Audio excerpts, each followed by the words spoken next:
Assalamualaikum warahmatullahi wabarakatuh. Shalom, Om Swastiastu, Namo Buddhaya, Salam Kebajikan Rahayu.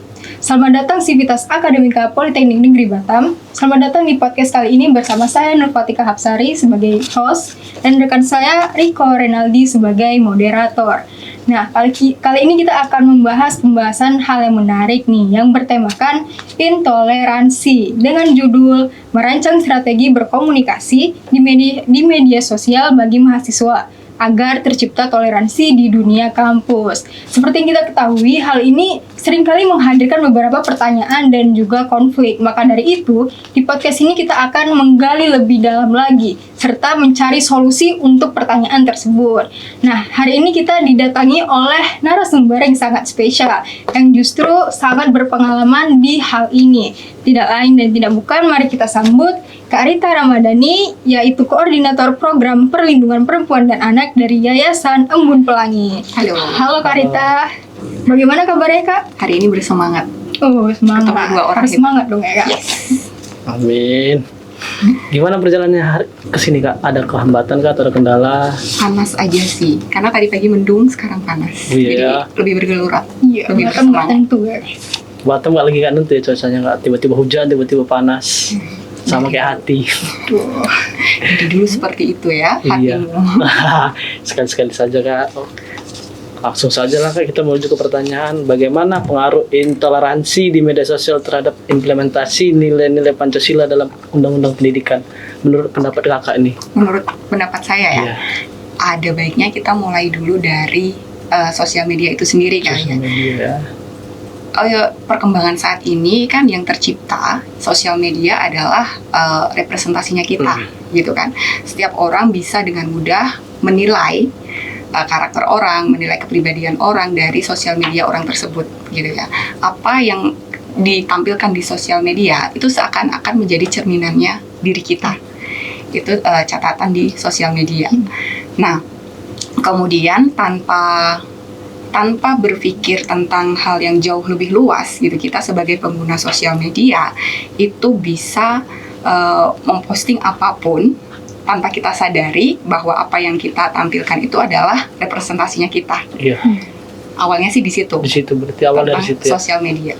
Kemudian kalau berbicara tentang tadi undang-undang pendidikan ya dibilang ya, undang-undang pendidikan. Sistem penyelenggaraan pendidikan di Indonesia itu kan berdasarkan Undang-Undang Nomor 20 Tahun 2003, benar gitu kan? Di mana dasar penyelenggaraan sistem pendidikan di Indonesia adalah Pancasila dan juga Undang-Undang Dasar 1945. Nah, di Pancasila itu ada banyak hal, nilai-nilai yang harus kita taati gitu ya dalam penyelenggaraan pendidikan, termasuk pemanfaatan sosial media untuk kepentingan dunia pendidikan gitu. Nah, mungkin sampai sini dulu. Boleh. Berarti dari awal tuh dari kita pribadi kita sendiri dulu ya, berarti seperti itu ya.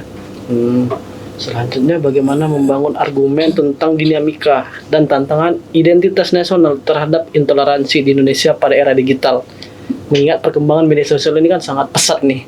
Ada yang saking canggihnya, saking pesatnya, ya kita suka-suka kita aja nih Kak. Membangun dinamikanya. Iya. Kalau balik lagi ke Undang-Undang Dasar 1945 sebagai dasar penyelenggaraan sistem pendidikan di Indonesia, ada satu istilah bahwa hak dan kebebasan seseorang itu dibatasi oleh hak dan kebebasan orang lain. Iya, betul. Di situ mengandung arti bahwa kebebasan yang kita ampuh, kebebasan yang menjadi haknya kita itu diselenggarakan secara bertanggung jawab. Betul sampai di situ ya. Nah, kemudian tentunya dalam penggunaan sosial media itu juga harus bertanggung jawab gitu. Kalau di dalam diri kita, di dalam diri saya itu ada sebuah perencanaan sebelum kita memposting sesuatu, sebelum kita mengupload sesuatu, itu ada 5 hal penting yang harus kita pelajari dulu gitu, sehingga bisa mencegah yang namanya intoleransi, bisa mencegah yang namanya perbedaan pendapat di sosial media. Yang pertama, kalau boleh saya bilang, itu terkait keamanan data pribadi dan juga data orang lain. Nah, jangan sampai kita memposting sesuatu di sosial media yang seharusnya itu tidak ada di sosial media tapi terposting gitu. Misalnya kalau di kalangan anak muda semoga tidak, tapi di kalangan teman-teman yang agak lebih sepuh dari kita, itu biasanya itu tanpa pikir panjang kadang-kadang memposting identitas pribadinya mereka. Nah, itu kan jelas rawan terhadap keamanan pribadinya kita. Itu. Kemudian yang kedua adalah berpikir kritis. Jadi ketika kita akan memposting sesuatu, itu harus menimbang baik-baik informasi yang kita dapat. Apakah itu sudah tepat ataukah belum? Kalau perlu dilihat sumbernya itu di mana. Kalau kita belum yakin, lebih baik jangan memposting dulu. Gitu. Kemudian langkah yang ketiga itu terkait dengan penghargaan. Penghargaan ya? Penghargaan. Ketika kita mendapatkan informasi dari manapun dan itu sudah valid, sudah benar, kemudian kita mau memposting ke sosial media kita, bentuk penghargaannya adalah dengan mention atau menandai dari mana sumbernya itu berasal. Gitu. Karena kan kita pasti juga mau dihargai gitu kan. Kita nggak mau kalau postingan kita itu tiba-tiba diambil oleh orang lain. Iya kan? Nah, kita juga harus menghargai dulu nih orang lain. Gitu. Kemudian yang ketiga adalah menggunakan bahasa yang baik dan benar, gitu. Jangan sampai di postingan kita itu mengandung yang namanya ujaran kebencian, kemudian menyinggung orang lain dan memicu konflik, gitu. Dan yang terakhir itu adalah kejelasan. Balik lagi ke tadi bahwa sosial media adalah representasinya kita, dan sekarang itu kan banyak akun-akun yang fake gitu kan. Nah, kita menghindari akun-akun itu dengan lebih memperjelas kedudukan kita itu di mana. Gitu. Untuk mencegah akun-akun anonim yang tiba-tiba datang kemudian memunculkan isu yang tidak baik dan siapa tahu menggunakan nama kita. Pasti. Gitu. Itu saja. 5 hal itu sangat penting ya untuk di dalam media sosial agar tidak terjadi intoleransi ini. Iya.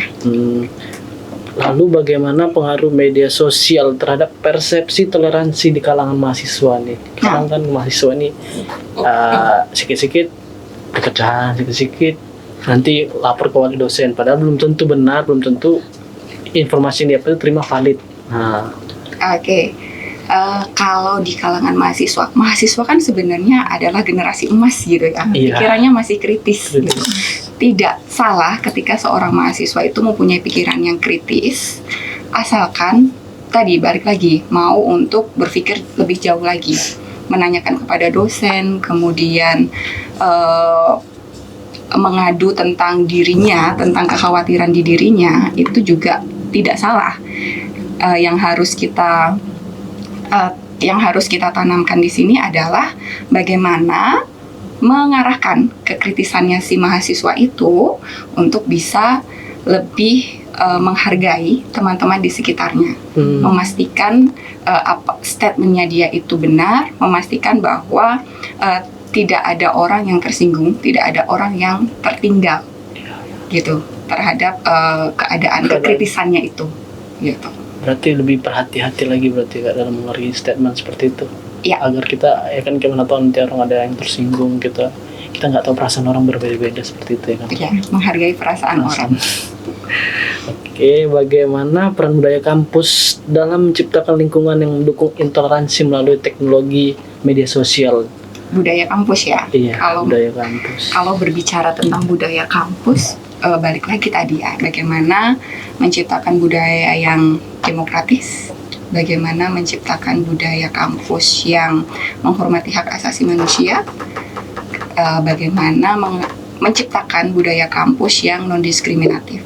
Karena kalau di Undang-Undang 20 2003 itu di pasal 4 ayat 1 itu prinsip penyelenggaraan di pendidikan itu tadi non-diskriminatif, kemudian menghargai perbedaan, kemudian menghargai hak asasi manusia dan juga demokratis.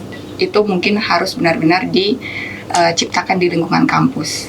Menurut saya ketika kampus itu sudah memiliki wadah untuk mengakomodir kebutuhan mahasiswa terkait tadi prinsip-prinsip yang disebutkan itu harus didukung gitu, misalnya dengan mengarahkan mahasiswa itu untuk berorganisasi sesuai dengan passionnya mereka itu apa. Itu salah satu karena kan ketika kita belajar dan hanya melulu belajar itu akan timbul yang namanya kejenuhan, kemudian stres. Tingkatan stres kan macam-macam ya. Nah, ketika kita diberikan ruang untuk berkreasi, berekspresi dengan organisasi yang ada di kampus, itu akan mampu sedikit melerai kejenuhan yang ada di diri kita. Gitu. Berarti itu harus kita tanamkan 4 hal penting itu ya Kak, Ya. agar tidak terjadi diskriminasi dan perpecahan ya. Ya.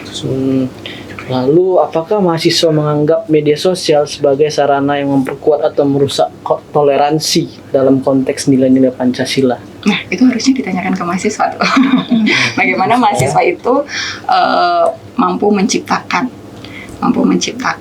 situasi yang toleransi gitu, menjunjung toleransi. Kalau saya bertanya ke kamu nih, ke Sari dan juga Riko, gitu, gimana kalian memanfaatkan sosial media kalian? Kalau saya sih lebih ke hal-hal penting saja sih Kak. Hal penting, contohnya boleh. Contohnya seperti kayak ada informasi penting kayak lagi penghargaan seperti itu, baru wording, baru informasi lebih ke fakta. Jadi mencoba membangun personal branding. Iya, betul. Baru sama kata-kata motivator. Itu sangat penting sih untuk sebagai mahasiswa bagi saya ya Kak, bagi saya sendiri. Gak tahu bagi Sari. Kalau Kak Saya kalau media sosial itu kita harus membangun personal branding kita sih ya. Karena kalau mau ngelamar kerja atau bagaimanapun pasti yang dilihat tuh media sosial dahulu kan. Iya. Seperti itu. Nah, itu yang harus ditanamkan ke teman-teman sebayanya kita ya, termasuk ke teman-teman kampus, bahwa aku yakin perusahaan manapun itu pasti mencantumkan akun Instagram, akun Facebook gitu ya, sebagai profilingnya mereka menerima kita di perusahaan tersebut. Jadi kalau kamu Riko membagikan informasi, kemudian motivasi, kemudian penghargaan, itu kan satu hal yang baik, gitu. Kemudian bagaimana hal itu bisa ditularkan ke teman-teman yang lain seusia kamu, gitu. Itu kan perannya mahasiswa. Nah, sebenarnya kan kalau seseorang itu akan mudah dipengaruhi itu dengan orang yang memiliki kesamaan ya. Contohnya kesamaan usia. Karena kan di situ cara masuk ke teman-teman dengan usia yang sama itu pasti akan lebih mudah dan mudah diterima oleh mereka. Itu sih salah satu caranya. Wah, dan kita udah bincang-bincang nih Kak. Ini ada minuman tersedia. Makasih. Mana tahu haus ya kan. Tadi bincang kita udah sangat panjang nih. Jatuh nih. Ambil ya. Kamu juga minum. Belum mau. Boleh.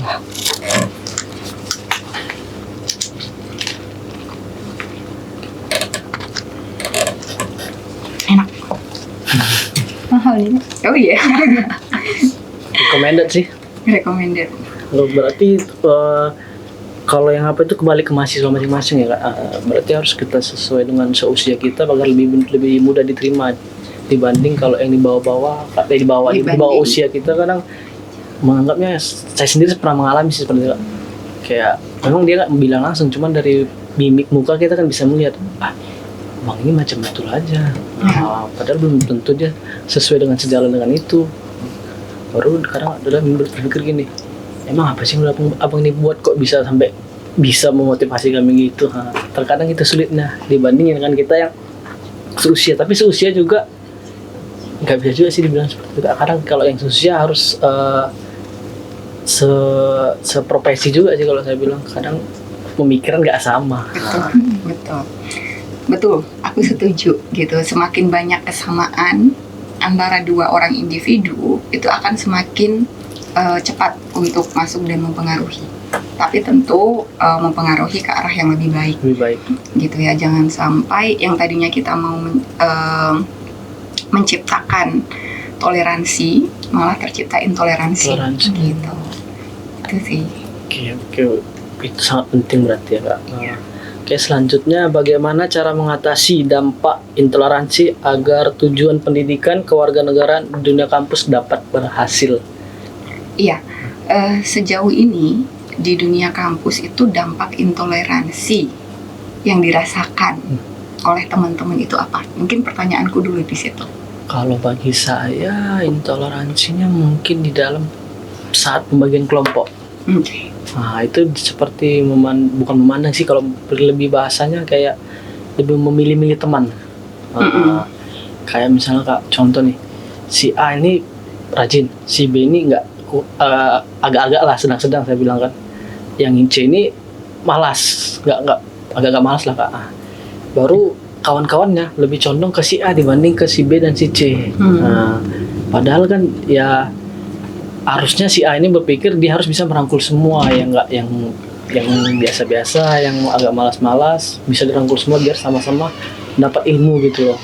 Itu kalau menurut saya Kak, itu salah satu dampaknya yang dirasakan ketika tercipta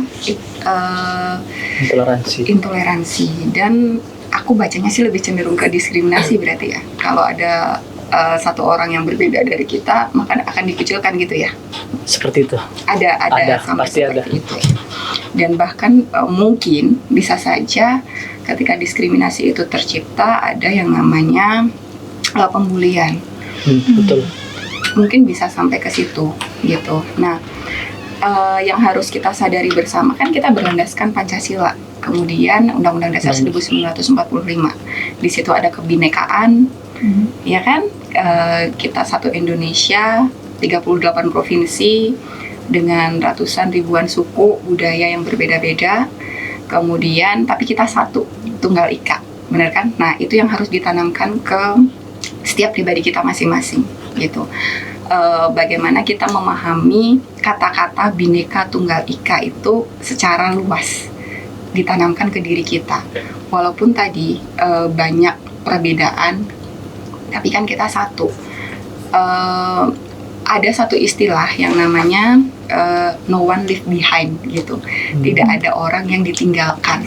Nah, itu juga satu prinsip yang harus ditanamkan kepada setiap lapisan manusia deh, lapisan masyarakat gitu. Di dalam satu kelompok, kita harus menghargai perbedaan. Dengan satu tadi, no one left behind tadi. Jadi mendapatkan informasi yang sama, mendapatkan kesempatan yang sama, dan juga bisa berekspresi sesuai dengan kapasitas mereka masing-masing. Gitu. Jadi dua hal tadi. Dua hal itu sangat Satu, penting. kita harus berprinsip pada Bhinneka Tunggal Ika, balik lagi ke Pancasila, dan juga menambahkan tentang no one left behind. Gitu. Tapi terkadang ada juga seperti ini Kak, kita mau merangkul dia, tapi dia nggak mau. Oke. Padahal kita ini kita udah mengalahkan ego kita lah, biar dia juga bisa. Kan kita kadang ya, kalau saya sendiri ini pribadi, saya berpikir saya bisa, kawan saya juga harus bisa. Jangan cuma saya aja. Tapi kita udah berusaha merangkul dia, mengapain dia, tapi dia juga tidak mau. Gitu. Iya. Mungkin kamu harus mengajak teman lain untuk mendekati dia. Karena kan tadi balik lagi, ada seseorang yang kayaknya kita berbeda nih, makanya dia menghindar. Dia belum menemukan apa sih kesamaan kita sehingga bisa mengkonekkan kamu sama aku itu apa gitu. Jangan kita yang lebih aktif itu juga harus punya batasan. Jangan sampai seseorang yang mau kita tarik untuk lebih ekspresif, lebih aktif itu mengganggu kondisi jiwanya dia. Itu justru akan membuat dia lebih tidak nyaman. Gitu.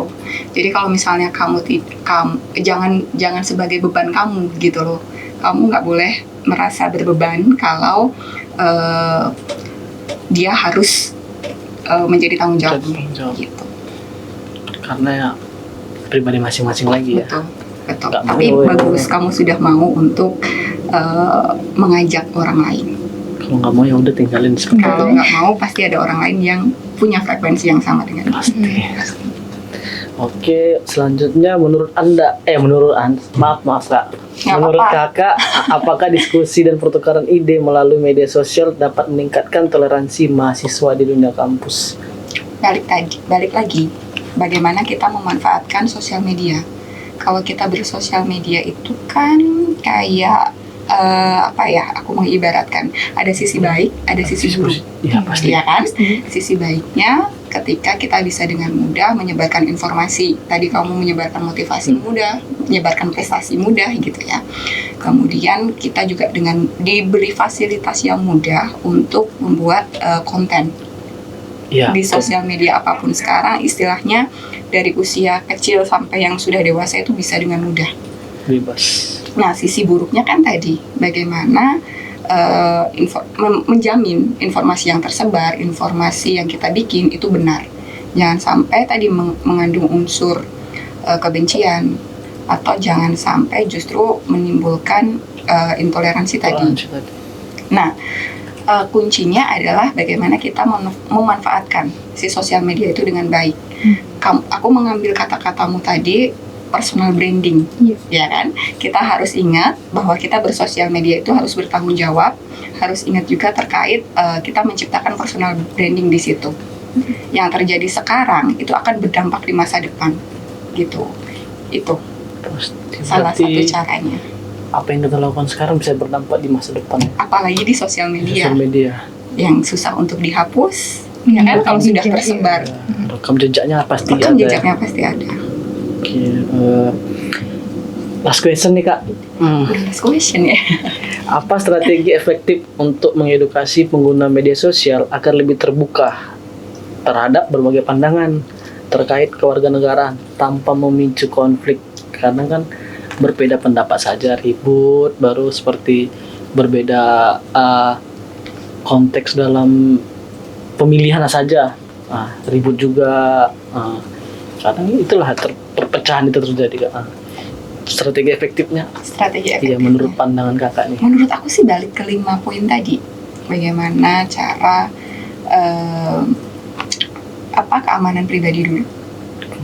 Keamanan pribadi. Kemudian setelah itu adalah berpikir kritis. Kemudian ada lagi yang ketiga itu tentang penghargaan, tata bahasa kita. Dan juga yang terakhir apa tadi? Yang kelima bagaimana personal branding gitu. Nah, terkadang ada kesengajaan beberapa pihak yang memanfaatkan sosial media memang untuk memicu konflik gitu. Pasti terkadang ada seperti itu. Ada yang seperti itu, makanya kalau kita mempunyai visi yang jelas itu akan memperbanyak cara kita untuk mencegah intoleransi. Kalau bersosial media itu kan ada juga yang namanya algoritmanya ya. Iya, pasti. Kalau kita sudah tertarik pada sesuatu, yang akan muncul adalah hal-hal itu. Ya kan? Nah, ketika kita mau memposting sesuatu, kemudian dengan caption kata-kata, maka sosial media itu akan membaca ketertarikan kita itu pada apa. Yang akan muncul adalah yang sesuai dengan konten kita, sesuai dengan personal branding kita tadi, gitu. Nah, bagaimana caranya juga untuk membuat sosial media yang kita bangun dengan personal branding yang baik, algoritmanya sudah baik, dan yang terbangun di sosial media kita, komunikasi yang ada di sosial media kita juga harus baik, gitu. Itu dulu. Berarti lebih ke komunikasi ya Kak? Baru sama tata bahasa berarti ya? Tata bahasa. Biar agar tidak menyinggung satu sama lain seperti itu. Betul. Termasuk memperbanyak konten yang sesuai dengan ketertarikan kita dan juga isu-isu yang intoleransi gitu, yang mencegah intoleransi. Kalau menurut aku cara kreatif itu ada di TikTok sih sebenarnya. Tapi terkadang TikTok bagaimana? Juga tidak baik juga Kak. Tidak baik juga, contoh yang tidak baik. Seperti maaf kata nih, cewek goyang-goyang. Oke. Nah itu kan bagi khususnya usia remaja nih kan tidak pantas sebenarnya Kak. Betul. Nah itu jadi hal negatif lah jadinya. Hal negatif. Oke. Kan yang lagi happening itu sebenarnya TikTok ya, iya kan? Benar atau enggak daripada sosial media yang lain. Nah, kalau misalnya ada konten-konten yang menurut kita negatif, kita harus lebih banyak posting tentang konten-konten positif agar algoritmanya itu membaca, dan yang konten-konten kurang baik itu bisa terhindar paling nggak dari timelinenya kita gitu. Kalau di usia kita, di usia saya nih yang seumuran sini masih bisa lah dihindari seperti itu kan. Tapi yang kita yang kadang kasihan yang sama remaja. ABG itu, tengok senang kali. Itu mungkin harus dikombinasikan dengan pendidikan di luar sosial media. Bagaimana peran orang tua, peran guru, peran lingkungan gitu untuk membangun karakter dari si anak tersebut gitu. Itu harus dibangun. Ketika kita bersosial media, kita tidak bisa lupa terkait peran-peran lingkungan orang dewasa yang ada di sekitarnya. Karena yang namanya anak kan masih dalam pembentukan, ya kan? Nah, sangat penting bagaimana orang tuanya itu bisa mengajarkan hal yang baik kepada dia.